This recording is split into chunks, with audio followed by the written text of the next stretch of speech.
Small are square. तो ये तो क्या हो गया, इलेक्ट्रिक फील्ड। ठीक है, अगर पोटेंशियल की बात मैं करूं, ठीक है, इलेक्ट्रिक फील्ड समझ में आ गई, इसका ग्राफ पूछ सकता है। इनसाइड क्या है, जीरो। तो जब तक स्मॉल आर की वैल्यू कैपिटल आर तक होगी तब तक तो इलेक्ट्रिक फील्ड क्या होगी, जीरो।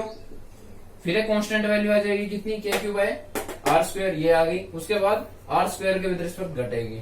तो ये मेरा ग्राफ बन गया। तो सेंटर से लेके रेडियस तक पहुंचा तब तक जीरो थी, रेडियस पे पहुंचती होगी के cube by capital R square, और ये घटती हुई चलेगी क्योंकि 1/r स्क्वायर के डायरेक्टली प्रोपोर्शनल थी। ठीक है भाई। उसके बाद मैं देखता हूं पोटेंशियल इनके कारण। तो अंदर electric field zero, electric field zero तो V कांस्टेंट, और हमें पता है इस केस के अंदर सरफेस पे क्या आई थी, के क्यूब बाय आर पोटेंशियल। तो अंदर भी पोटेंशियल सेम ही होगी। तो पोटेंशियल का ग्राफ कैसे बनेगा, सेंटर से लेके और रेडियस तक के क्यू बाय आर ही है पोटेंशियल।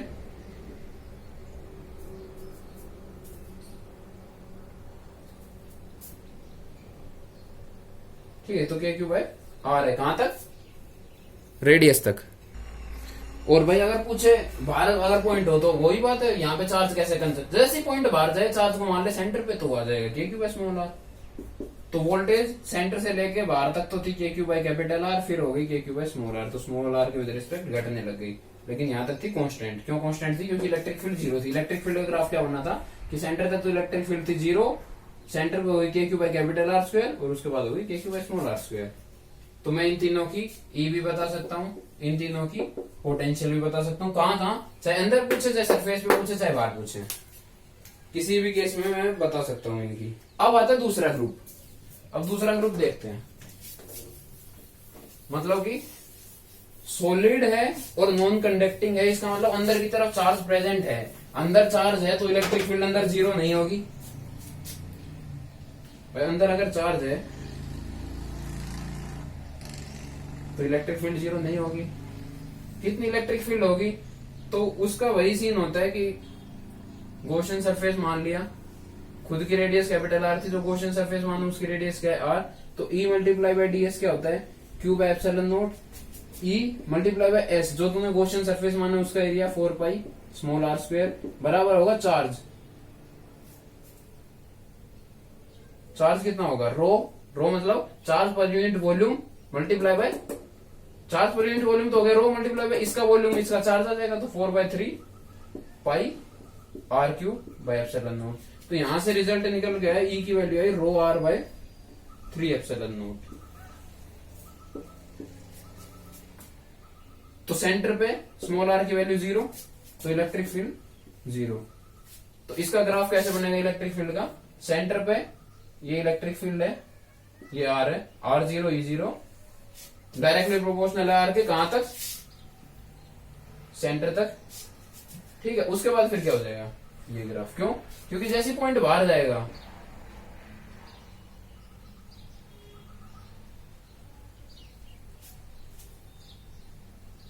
तो ये ऐसे बिहेव करने लग जाएगा जैसे चार्ज सेंटर पे कंसंट्रेटेड है, बाहर जाती तो चार्ज सेंटर पे कंसंट्रेटेड। तो फॉर्मूला क्या बन जाएगा, k q by r square. तो ये ऐसे क्यों आया, क्योंकि ई डायरेक्टली प्रोपोर्शनल था आर के, इनसाइड सरफेस पे हो गया k q by capital R square, और बाहर निकलती हो गया k q by small are square. ठीक है भाई, आ गई बात समझ में। तो मैंने क्या क्या पढ़ लिया, मैंने पहले केस के अंदर ई पढ़ लिया, वी पढ़ लिया, और दूसरे केस का ई पढ़ लिया। अब दूसरे केस का वी पढ़ना है, तो वी के लिए मैं यही कहूंगा यार डेरिवेशन थोड़ा सा बड़ा है, इससे अच्छा तुम रिजल्ट याद रख लो।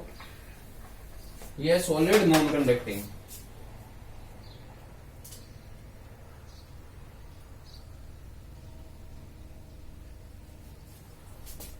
तो सॉलिड नॉन कंडक्टिंग के अंदर वोल्टेज किसी आर पॉइंट पे क्या होगी, k q by 2r cube 3r square minus r square, और ये आर का है सेंटर से दूरी। मान ले कोई ये पॉइंट है आर दूरी पे, उसके अंदर वोल्टेज कितनी होगी, तो ये होगा। ठीक है, तो मैं इस पॉइंट पे निकाल सकता हूं। अगर मेरे से पूछे सॉलिड नॉन कंडक्टिंग के सरफेस पे कितनी होगी, तो सरफेस पे स्मॉल आर की वैल्यू कैपिटल आर पुट कर दे, k Q by two r square, 3r² minus r square तो कितना बच गया 2r², यहाँ हो गया 2r², तो 2r² से 2r कैंसिल हो गया, बचा गया के क्यू बाई आर। ये रिजल्ट हम एक्सपेक्ट कर रहे थे। सरफेस पे कैसे बिहेव करेगा ये चार्ज, जैसे कंसंट्रेटेड है, ऐसी कोई बाहर पॉइंट होता आर की वैल्यू, तो फिर आर की वैल्यू यही पुट करनी पड़ेगी तुझे, यहाँ जो वैल्यू आएगी वो।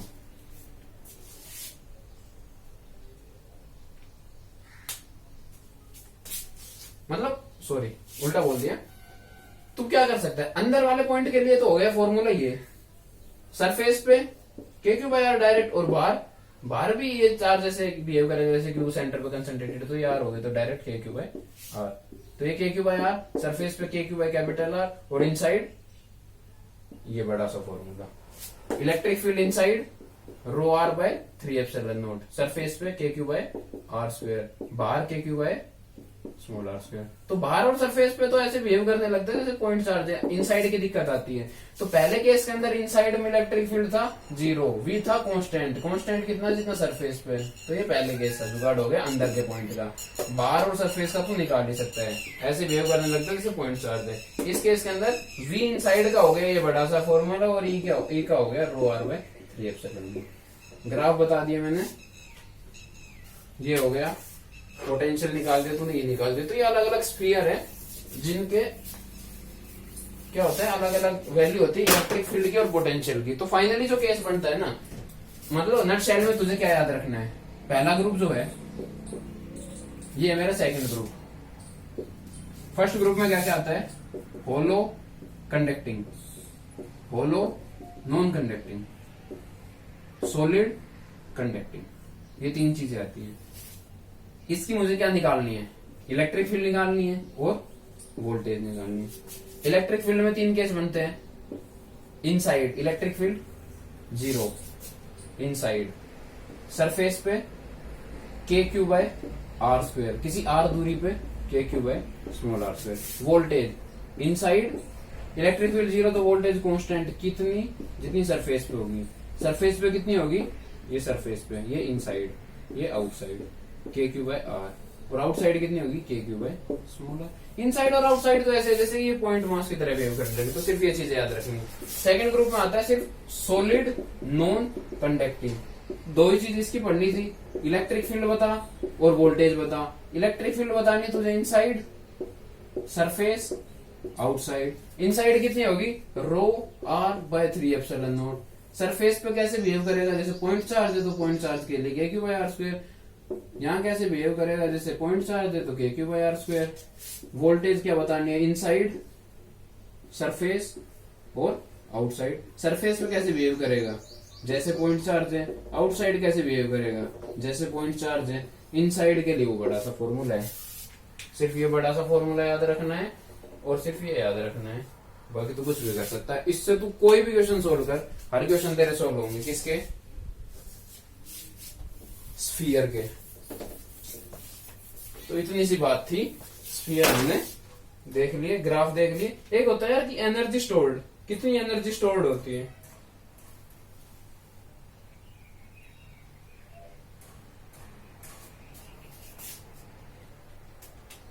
तो जो सॉलिड सेकंड ग्रुप जो मैंने बताया उसके अंदर एनर्जी स्टोर्ड होती है, याद रख ले, 3/5 k q square by r square.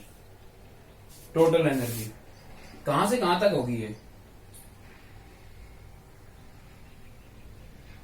ये एनर्जी कहां से कहां तक होगी। जहां जहां इलेक्ट्रिक फील्ड है, तो इलेक्ट्रिक फील्ड तो इनसाइड भी था, किसके, सेकंड ग्रुप के, और इनफाइनाइट तक होती है। तो ये एनर्जी फैली हुई है 0 से लेके इनफाइनाइट तक। कितनी energy, 3/5 k q square by r square. जो मेरा फर्स्ट ग्रुप था उसके अंदर एनर्जी कहां होगी, उसके अंदर एनर्जी होगी आर से लेके इनफाइनाइट तक। क्यों, क्योंकि 0 से लेके और आर तक तो इलेक्ट्रिक फील्ड क्या था, 0। तो अगर इलेक्ट्रिक फील्ड 0 तो एनर्जी भी 0। तो यहां से लेके यहां तक कोई एनर्जी नहीं होगी, और यहां से इनफाइनाइट तक एनर्जी फैली हुई है कितनी, k q square by half k q square by r square. तो इसके अंदर energy stored half k q square by r square. Second group के अंदर energy stored 3/5 k q square by r square. तो एक बात सोच के देख, अंदर कितनी एनर्जी स्टोर्ड होगी ये पूछा है, तो बाहर तो कितनी थी, ये बाहर ही तो थी, half k q square by r square, और इसकी टोटल कितनी थी 3/5, तो 3/5 में से हाफ में घटा दूंगा, 1/10 k q square by r square क्या होगी, अंदर एनर्जी स्टोर्ड होगी किसके, सॉलिड नॉन कंडक्टिंग के अंदर, ये टोटल अंदर है इतनी, बाहर है इतनी, इसके अंदर बाहर है इतनी, अंदर क्या है, अंदर तो है ही नहीं, तो टोटल भी इतनी बाहर भी इतनी, 0। इसके अंदर टोटल इतनी, बाहर इतनी, अंदर इतनी, तो इससे रिलेटेड भी क्वेश्चन पूछ सकते हैं कि कितनी एनर्जी स्टोर्ड होगी। और क्या पूछ सकते हैं, ग्राफ पूछ सकते हैं। अब इसके अंदर देख क्या क्वेश्चन पूछेंगे, ये स्फीयर हम क्यों पढ़ रहे हैं, यही स्फीयर हम ग्रेविटेशन के अंदर भी पढ़ते हैं, तो स्फीयर से रिलेटेड ना काफी अच्छी अच्छी प्रॉब्लम पूछते हैं। ये क्या पूछेंगे कि एक स्फीयर था, उसके अंदर कर दिया एक टनल, टनल बना दिया r/2 दूरी पे, रेडियस है क्या r, इसको q चार्ज दे रखा है और इसकी डेंसिटी है रो, ये कैसा है, सॉलिड है और नॉन कंडक्टिंग है, यानी कि अंदर भी चार्ज प्रेजेंट है। तो यहां पे एक चार्ज पार्टिकल है q,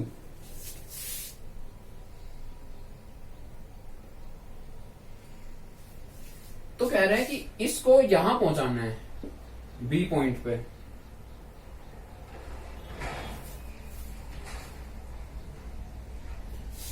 तो इसको चार्ज पार्टिकल को इधर कितनी वेलोसिटी दी जाए, तो इस क्यू चार्ज को यहां से कितनी वेलोसिटी दी जाए कि वो बी पॉइंट पे पहुंच जाए। तो सोच के देख कि मुझे वेलोसिटी क्यों देनी पड़ रही है, तो थोड़ा सा मान के चले, ऐसे मान नहीं सकते, लेकिन सोचने के लिए कि इसके ऊपर क्यू चार्ज था, इसके ऊपर क्यू चार्ज है, तो इसको रिपेल करेगा एक तरीके से। इस क्यू को मैं एक बार के लिए ये मान लेता हूं कि ये सेंटर पे है, तो ये इस क्यू को रिपेल करेगा इधर, तो इसके दो कंपोनेंट बनेंगे, एक इधर एक इधर, तो ये पार्टिकल इधर भाग जाएगा। ये क्यू चार्ज मुझे भागने नहीं देना, ये यहां पहुंचाना है। तो बी पॉइंट पे मैं कब पहुंचा सकता हूं, मेरे से किसी ने ये कही तू अगर इस पॉइंट चार्ज को एक बार अगर यहां पहुंचा देगा ना, उसके बाद तो ये चार्ज पॉइंट पार्टिकल के ऊपर क्या होगा, फोर्स, जैसे मान लो यहां पहुंच गया तो फोर्स एक इधर लगेगी एक इधर लगेगी, वो अपने आप इधर चल के चला जाएगा इसके रिपल्शन के कारण। तो बी तक पहुंचाने के लिए मेरा मेन टारगेट ये है पार्टिकल यहां से किसी तरह यहां पहुंच जाए। तो क्या करना है, कंजर्वेशन करना है एनर्जी का। कैसे, यहां मान ले मैंने v वेलोसिटी दी, तो चार्ज पार्टिकल के पास कितनी एनर्जी है, हाफ mv² तो मैंने दी, प्लस यहां पे कुछ पोटेंशियल होगी और उसका चार्ज, तो q इंटू वी क्या होगी, यहाँ पे पोटेंशियल एनर्जी किसके बराबर होगी, एक बार बस जस्ट v मिनिमम पूछा है, तो v मिनिमम का मतलब बस एक बार यहाँ पे पहुंचे, यहाँ पे, इसके बाद तो ये चार्ज इसको वैसे ही फेंक देगा दूर, तो यहां तक पहुंचा दिया, तो फाइनली काइनेटिक एनर्जी मैंने ये मान ली, ले देके बस पहुंचा ही है, तो वेलोसिटी तो 0 होगी, और यहाँ पे वोल्टेज मल्टीप्लाई बाय क्यू, यहाँ पे वोल्टेज कितनी होगी, सॉलिड नॉन कंडक्टिंग के अंदर r/2 दूरी पे कितनी होगी, वो बड़ा सा फॉर्मूला लगा, KQ/2RQ, 3r² माइनस r² था, तो यहाँ r की वैल्यू क्या पुट कर, r/2 का स्क्वायर, यहाँ से तुझे क्या निकाल पाएगा, V2 निकाल पाएगा। V1 क्या होता है, V1 सरफेस के ऊपर KQ/r। तो अगर तुझे ये नहीं पता होगा कि सॉलिड स्फीयर है नॉन कंडक्टिंग, उसके अंदर वोल्टेज यहाँ कितनी होती है, यहाँ कितनी होती है, तो तू ये मैकेनिक्स का क्वेश्चन कभी भी सोल्व नहीं कर पाएगा। तो इसके अंदर मैकेनिक्स घुस दी, बस क्या करना है तुझे, यहाँ पे पोटेंशियल पता है तुझे, तो यहाँ पोटेंशियल एनर्जी पता है, यहाँ की एनर्जी के बराबर होगी।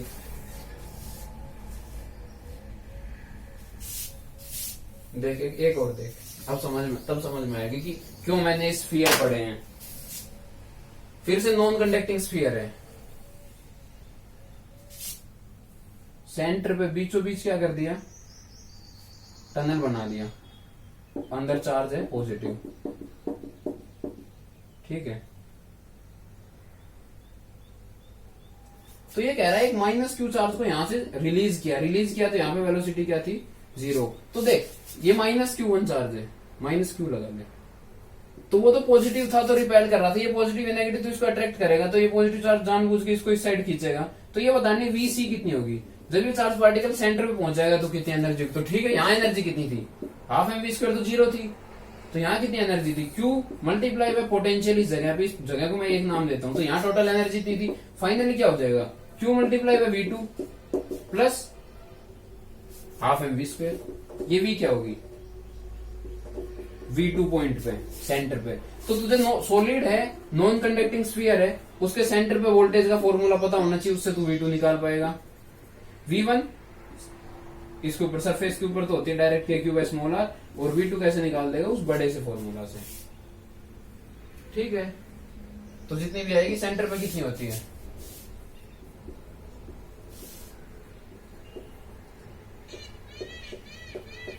R की वैल्यू 0 पुट करके देख ले, जितना भी आएगा वो तू देख लियो। ठीक है, तो तूने क्या किया, मैकेनिकल एनर्जी कंजर्व करनी है। मैकेनिकल एनर्जी के लिए यहाँ पे पोटेंशियल एनर्जी पता होना चाहिए, पोटेंशियल एनर्जी के लिए यहाँ पे V पता होना चाहिए। V तो तभी बता सकता है जब तुझे ये पता हो सॉलिड नॉन कंडक्टिंग के अंदर ये यहाँ क्या होती है, यहाँ क्या होती है, यहाँ क्या होती है।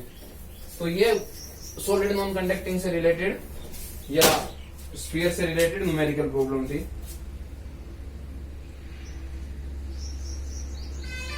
और एक चीज और याद रख लो कि सॉलिड नॉन कंडक्टिंग हो गया, ये स्फीयर वगैरह हो गए हमारे। एक क्वेश्चन पूछ सकते हैं स्फीयर के अंदर पार्टिकल एसएचएम कर रहे हैं, तो एक चीज याद रखो, डायरेक्ट रिजल्ट है, चाहे टनल तू यहां बना ले, चाहे टनल तू बिल्कुल बीचों बीच बना ले, अगर पार्टिकल एसएचएम करेगा, अगर पार्टिकल एसएचएम करेगा तो उनका टाइम पीरियड क्या आएगा, सेम आएगा। ठीक है, और कितना आएगा ये डायरेक्ट होता है, मतलब एक रिजल्ट होता है। तुम क्या करोगे, एफ निकालोगे। एफ क्या होता है, क्यू मल्टीप्लाई बाय ई। ई की वैल्यू अंदर सॉलिड नॉन कंडक्टिंग का ही केस होगा। क्यों, क्योंकि अगर वो हुआ फर्स्ट ग्रुप हुआ तो ई की वैल्यू 0, ई की वैल्यू 0 तो कोई फोर्स ही नहीं होगा, कोई फोर्स ही नहीं होगा तो एसएचएम ही नहीं होगा। अब क्या होगा, सॉलिड नॉन कंडक्टिंग है तो ई की कोई वैल्यू होगी, ई की वैल्यू क्या होती है, रो r बाय 3/0। तो अलग अलग केस में ये अलग अलग वैल्यू आएगी। क्यू की वैल्यू पुट करेगा तो ये r के ऊपर डिपेंड कर रही है, f डायरेक्टली प्रोपोर्शनल है r के, इसका मतलब ये एसएचएम करेगा। और जो कांस्टेंट टर्म आएगी वो किसका काम करेगी, एसएचएम में k का काम करती है जो कांस्टेंट टर्म आएगी। तो टाइम पीरियड होता है 2π√m/k। ये k क्या होगी, तुझे फोर्स निकालनी पड़ेगी, फोर्स की वैल्यू कुछ भी आएगी वो डायरेक्टली प्रोपोर्शनल होगी r के, उससे आगे जो टर्म होगी वो k का काम करेगी। अलग अलग क्वेश्चन में इसमें अलग आएगी वैल्यू, इसमें अलग आएगी, लेकिन फाइनल रिजल्ट यही आएगा, k की वैल्यू वही आएगी। वो अलग बात है, नेट फोर्स इधर उधर होके कंपोनेंट आ जाते हैं, और फाइनली टाइम पीरियड सेम रहेगा। ये हो चाहिए हो फॉर्मूला होगा 2π√m, चार्ज पार्टिकल का मास मल्टीप्लाई डिवाइडेड बाय k क्या होगा, वो कांस्टेंट जो फोर्स के डायरेक्टली प्रोपोर्शनल आएगा। तो एसएचएम अगर तुझे आता है तो तू वो फोर्स नेट निकालेगा और सोल्व कर देगा। तो ये थी तेरी क्या प्रॉब्लम्स,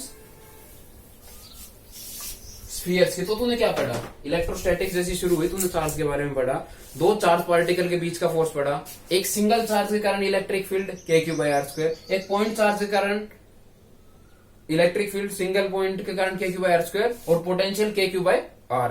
दो के कारण इसके प्लस इसका ऐड कर दे, वोल्टेज तो डायरेक्ट, पोटेंशियल और इलेक्ट्रिक फील्ड जैसे फोर्स का रिजल्टेंट निकालता है ऐसे निकाल दे। मान ले जैसे दो चार्ज पार्टिकल है, इस जगह पे इलेक्ट्रिक फील्ड बता, तो इसके कारण अलग, इसके कारण अलग, नेट कैसे निकाल देगा वेक्टर से। ये पढ़ा तूने। और क्या पढ़ा, तूने डाइपोल के बारे में बहुत कुछ पढ़ा। डाइपोल का तूने पी निकालना सीखा, तूने डायरेक्शन निकालनी सीखी, डायरेक्शन की एक्सिस पे ई और वी निकाला, डाइपोल के बाइसेक्टर पे ई और वी निकाला, डाइपोल के जनरल पॉइंट, जनरल कोई भी पॉइंट पे ई और वी निकाला। उसके बाद तूने डाइपोल की पोटेंशियल एनर्जी निकाली, डाइपोल का टॉर्क निकाला, टॉर्क की मदद से अल्फा वगैरह निकाली, जिसके अंदर मूवमेंट ऑफ इनर्शिया की मदद से, मूवमेंट ऑफ इनर्शिया हम लेते हैं सेंटर ऑफ मास के विद रिस्पेक्ट, और लेक्चर में हम पढ़ चुके हैं। तो मैंने क्या पढ़ लिया, ये पढ़ लिया। उसके बाद मैंने पढ़े क्या, इलेक्ट्रिक फील्ड लाइंस की प्रॉपर्टीज, क्या क्या इलेक्ट्रिक फील्ड लाइंस की प्रॉपर्टीज होती है। ठीक है भाई, तूने पढ़ ली, बहुत अच्छी बात है। उसके बाद तूने क्या पढ़ा, उसके बाद तूने पढ़ा कि फ्लक्स क्या होता है। तूने फ्लक्स के बारे में पढ़ा कि फ्लक्स होता है E.ds और इसकी value Q inside bye epsilon not के बराबर होती है। यानी कि मेरे पास अगर ये क्लोज्ड सरफेस है, एक चार्ज Q1 है, एक चार्ज Q2 है और एक चार्ज Q3 बाहर रखा है, फ्लक्स की वैल्यू अगर मेरे से पूछे तो मैं क्या कहूंगा, Q1 plus Q2 bye epsilon not. मुझे घंटा फर्क नहीं पड़ता बाहर क्या चार्ज रखा है, अंदर क्या चार्ज रखा है। फ्लक्स की मदद से तूने गॉस लॉ के बारे में पढ़ा। गॉस लॉ की मदद से तूने क्या कर दिया, तूने निकाल दिया शीट के कारण, रोड के कारण इलेक्ट्रिक फील्ड, जैसे 2k λ/r आया था कहां पे, सिंपल रोड के लिए। इसके अंदर भी दो केस बने थे, अगर होलो होगी तो इनसाइड कितना आएगा इलेक्ट्रिक फील्ड, 0, अगर सॉलिड होगी तो आएगा जो भी था, मैं भूल गया, रिजल्ट तुम देख लियो लेक्चर के अंदर। ठीक है भाई, तो गोज लॉ भी हो गई तेरी, गॉस लॉ होने के बाद आए तेरे पास अलग अलग स्फीयर्स, तो तूने स्फीयर को आसान बनाने के लिए दो ग्रुप में डिवाइड कर लिया। फर्स्ट ग्रुप के अंदर 3 आए, सेकंड ग्रुप के अंदर 3 आए। तूने इन तीनों के तीनों पॉइंट पे ई और वी निकाला, और सेकंड ग्रुप के अंदर जो एक आया था सॉलिड नॉन कंडक्टिंग, उसके तीनों पॉइंट पे इनसाइड सरफेस और आउटसाइड ई और वी निकाले। इसके अंदर तूने एनर्जी स्टोर्ड निकाली, इनके अंदर तूने एनर्जी स्टोर्ड निकाली, और फिर फाइनली तूने ये सब चीज सीखने के बाद टनल वाली प्रॉब्लम्स करी। उसके अंदर कुछ भी पूछ सकता है, चाहे मैकेनिकल एनर्जी कंजर्व करने वाले क्वेश्चन पूछ ले, मैकेनिकल एनर्जी को कंजर्व करने वाले की कितनी वेलोसिटी दूंगी यहाँ पहुंच जाए, कितनी वेलोसिटी दूंगी यहाँ पहुंच जाए, तो ये मैकेनिकल एनर्जी कंजर्व कर सकता है। और एक एसएचएम वाले क्वेश्चन है, एसएचएम में बस एक बात है कि टाइम पीरियड डिपेंड नहीं करता कि टनल कहाँ बना रहा है, तो एक बार रिजल्ट याद रख लियो टाइम पीरियड का। और न्यूमेरिकल प्रॉब्लम में टनल वो से कहीं भी बनाए तो डायरेक्ट रिजल्ट याद रहेगा, तो एग्जाम में तो डायरेक्टली टाइम पीरियड निकाल सकते हैं। तो तूने ये सब चीजें पढ़ ली, इसलिए स्फीयर्स को पढ़ना काफी ज्यादा जरूरी हो जाता है। डायरेक्ट क्वेश्चन भी आता है, ग्राफ भी देख लिए तूने, और टनल वाली प्रॉब्लम्स भी आती है जिसके अंदर एसएचएम भी घुस सकता है, मैकेनिकल एनर्जी का कंजर्वेशन भी घुस सकता है। तो ये सब तू पढ़ चुका है इलेक्ट्रो के अंदर।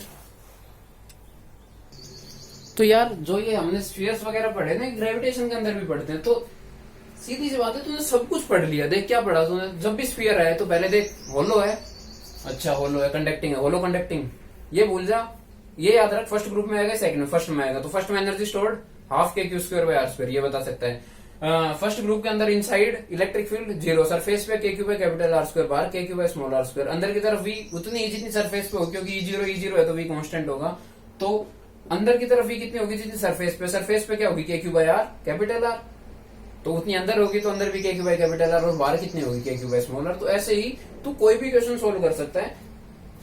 तो मैंने कुछ एक प्रॉपर्टीज बताई थी कंडक्टर की, क्या कि भाई अंदर इलेक्ट्रिक फील्ड 0 रखने की कोशिश करेगा, वी क्या होगा कांस्टेंट होगा, वी कांस्टेंट होगा तो इलेक्ट्रिक फील्ड लाइंस परपेंडिकुलर जाएगी। ये कब कब केस था, जब या तो चार्ज बाहर रखा है तो क्या कर लेता था, इंडक्शन कर लेता था। चार्ज अगर बाहर नेगेटिव रख दिया तो इंडक्शन कर लेता था, और सरफेस पे उसके ऊपर रख दिया तो क्या कर लेता था, डिस्ट्रीब्यूट कर लेता था। अब एक और केस आया, अब क्या आया कि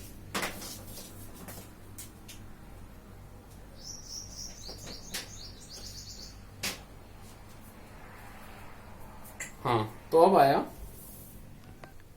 अब कैविटी डाल दी बीच में, तो कैविटी वगैरह भी आ जाए तो देख के घबराना नहीं है। हमें क्या करना है, इलेक्ट्रो में सबसे अच्छी बात पता है क्या, जो हमें पता है ना, अगर हम वो चीज निकालने की कोशिश करेंगे तो जो चीज नहीं पता ना वो अपने आप आ जाती है। कहने का मतलब, जैसे मैंने ये पूछा था तेरे से, ये यहाँ पे क्यू चार्ज रखा है, ठीक है, इस जगह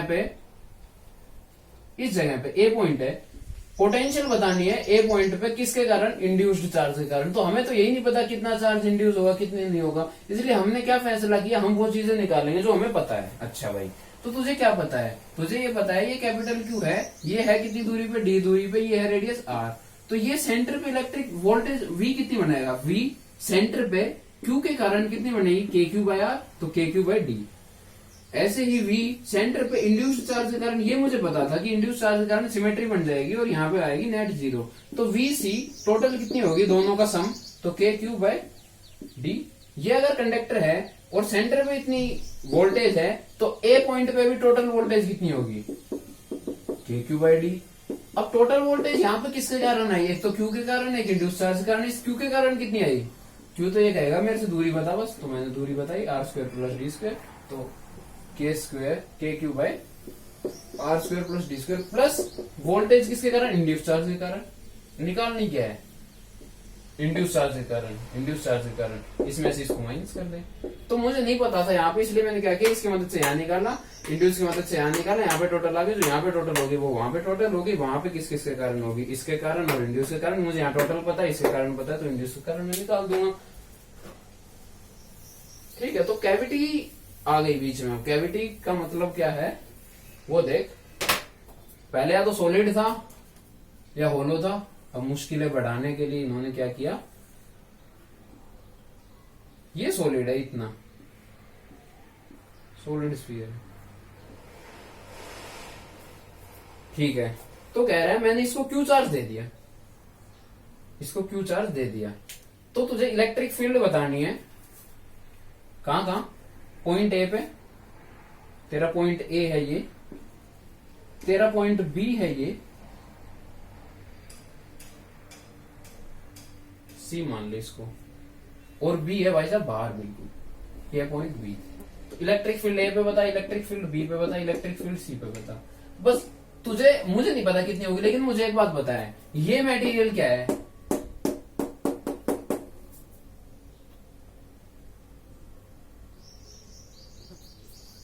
ये दे रखा है, एक चीज और दे रखी है, सॉलिड नॉन कंडक्टिंग है। सॉलिड नॉन कंडक्टिंग है तो यहां भी चार्ज होगा भाई। अगर दूसरा केस बन गया, अगर पहला केस होता तो चार्ज सिर्फ सरफेस पे ही होता, अब तो क्या होगा, चार्ज अंदर भी घुसा हुआ होगा। लेकिन एक चीज बता, कैविटी में चार्ज जा सकता है, अगर बाहर चार्ज है तो नहीं जा सकता, तो ई है तो क्या हो गया, डायरेक्ट जीरो। क्यों? तो ये भी कर सकता है, यहाँ पे गॉसियन सरफेस मान ले, जिसका एरिया कुछ भी मान ले, तो ई मल्टीप्लाई बाय उस एरिया सरफेस किसके बराबर होना चाहिए, Q by epsilon not. Space में तो चार्ज हो ही नहीं सकता, इंसुलेटर होती है एयर, तो इंसुलेटर है तो क्यू जीरो तो ई भी जीरो, तो ई है तो क्या हो गया, डायरेक्टली जीरो। ठीक है, एक चीज क्या आई, बी पॉइंट है, बी पॉइंट तो बाहर हो गया, तो बाहर होती तो कैसे बिहेव करने लगता है, जैसे कि सेंटर पे कंसेंट्रेटेड है, तो डायरेक्ट ये क्या आ गया, k q by capital R square. तो जब भी पॉइंट बाहर दिखेगा तो मेरे लिए आसान हो जाएगी, कुछ भी चार्ज हो, कुछ भी सिमेट्री हो, मैंने सेंटर पे मान लिया, तो यहां निकाल दिया। अब बात आई सी पे, तो सी पे क्या होगा, वही पुराने तरीके,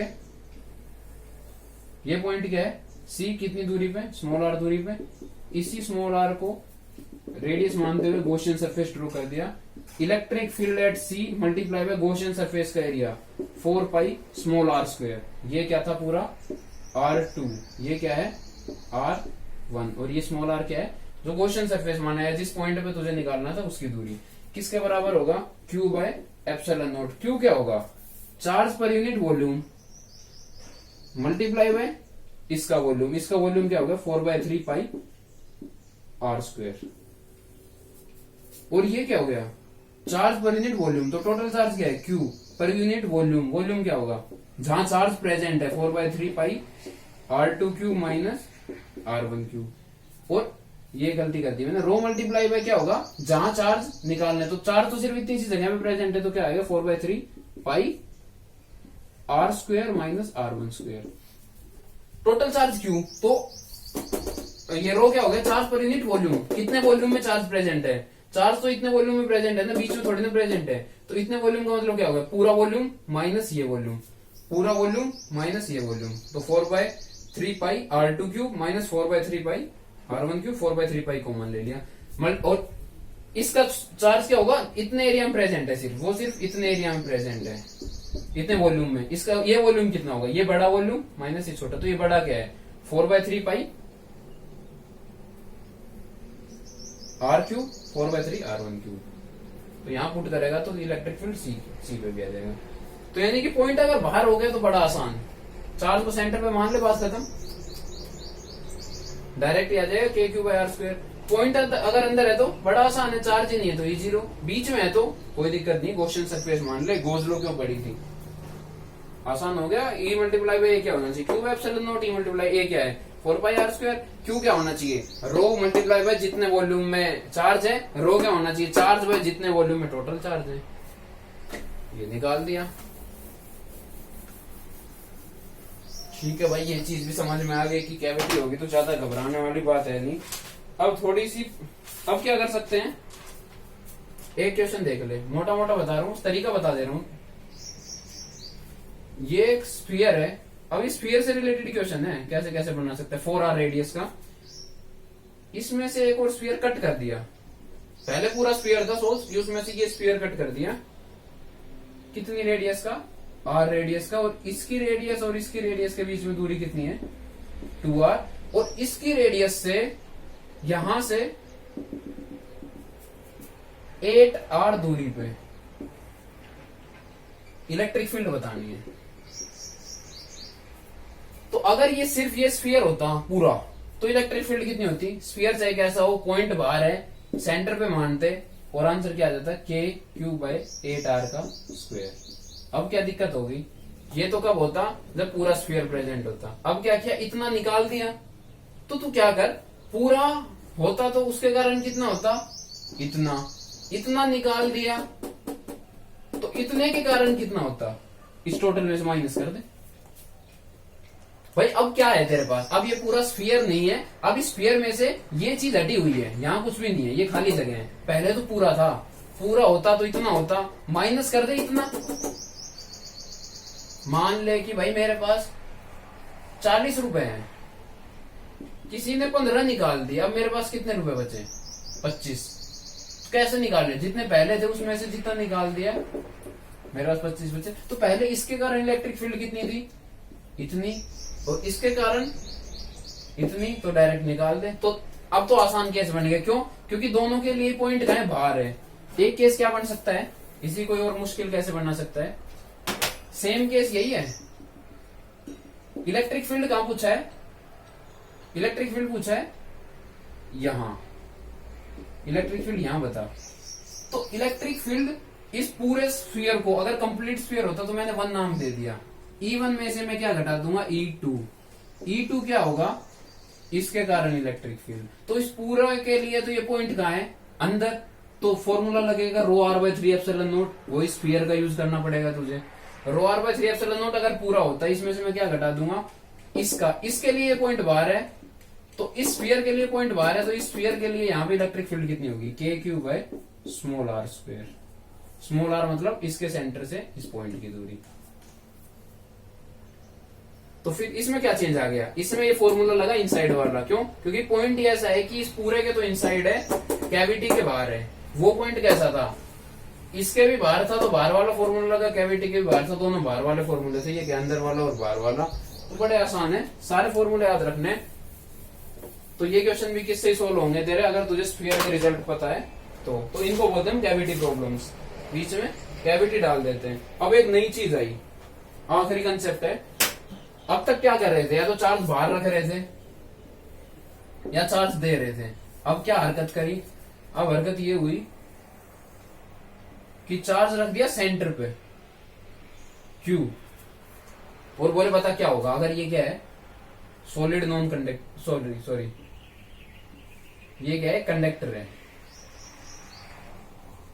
कंडक्टर है तो जहां जहां कंडक्टिंग मटेरियल होगा वहां इलेक्ट्रिक फील्ड 0 होगा। कुछ हो जाए, कहीं चार्ज रख लो, इसके अंदर तो इलेक्ट्रिक फील्ड 0 ही होगा। तो मेरे से पूछा है A point of electric field, B point of electric field और C point of electric field. E at A, E at B, E at C। उस केस में क्या था? चार्ज फैला हुआ था, इससे पहले जो न्यूमेरिकल किया था, सॉलिड नॉन कंडक्टिंग था, और चार्ज यहाँ था। अब क्या है? चाहे सॉलिड है लेकिन कंडक्टिंग है, तो यहाँ चार्ज नहीं होगा। तो एक बात तो सीधी श्योर है कि E B की वैल्यू कितनी होगी? 0। क्योंकि इलेक्ट्रिक फील्ड मेटल के अंदर तो 0 होगा ही होगा, या नहीं होगा? ठीक है। तो एक बात बता मेरे से,